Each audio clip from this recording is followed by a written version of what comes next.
சரி, இப்படியே பழைய பாடங்களையும் விடாமலே ஓதி வரணும். அது மட்டும் இல்லை, அந்த பாடங்களோட பொருள் சுருக்கத்தையும் மனசில் பயிற்சிக்கணும். விளங்கிச்சா? எல்லாருக்கும் விளங்கிச்சு. அப்போ இன்னைக்கு நாங்கள் சிறிய சூறாவா அல் ஹுமதா சூறாவை எடுத்துக்குவோம். 104வது சூறா. அல் ஹுமதா என்றால் புறங்கூறல் என்று பொருள். நம்ம பிபி தாத்தா போலவா அசீமனோனா? பிஸ்மில்லாஹிர் ரஹ்மானிர் ரஹீம். வயலுல் லிகுல்லி ஹுமஸத்தில் லுமஸா அல்லதி ஜமஅ மாலஹு வஅத்ததா யஹ்ஸபு அன்ன மாலஹு அக்லதா கல்லா லயும்பதன்ன ஃபில் ஹுதமஹ் வமா அத்ராக மல் ஹுதமஹ் நாருல்லாஹில் மூகதா அல்லதி தத்தலிஉ அலல் அஃஇதா இன்னஹா அலைஹிம் முஸதா ஃபீ அமதிம் முமத்ததா. இப்போ எல்லோரும் ரெண்டு வரியாக பிரித்து விடாமல் ஓதுங்கோ. இரவைக்கு தனித்தனியாக முழு பாடத்தையும் ஓதுங்கோ. பிஸ்மில்லாஹிர் ரஹ்மானிர் ரஹீம்.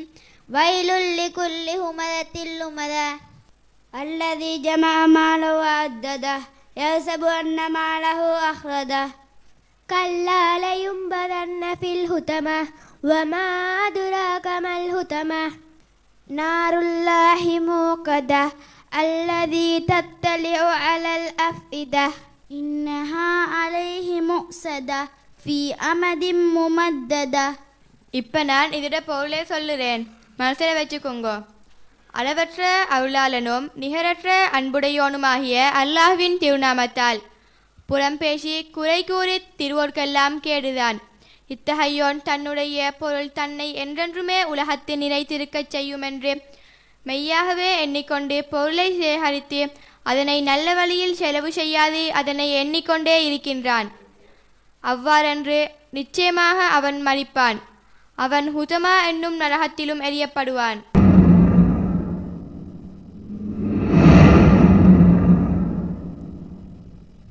அதிகமா போதண்டி, நிறுத்து. ஏய், எல்லாரும் எழுந்து போங்க. போக சொன்ன. சரி, எல்லாரும் போங்க. நாளைக்கு இதை விட தெளிவா சொல்லித்தாரேன்.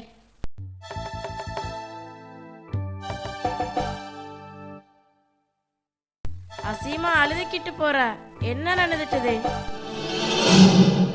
பாலூட்டி வளர்த்த கிளி, பழம் கொடுத்து பார்த்த கிளி கொத்த ஆரம்பிச்சிட்டது. பொருள் சொல்லி கொடுக்கனாலாம் பொருள். ஊரவங்களை பார்க்கிற கோணத்துல ஊட்டவங்களையும் பார்க்க பழகிட்டா இப்படித்தான். நீங்க எப்படி பார்த்தாலும் அசீமாவை நான் மகளாத்தான் பார்க்கிறேன். ஏன்னா அவ பெத்தவ எனக்கு சொன்ன ஒசியத்து.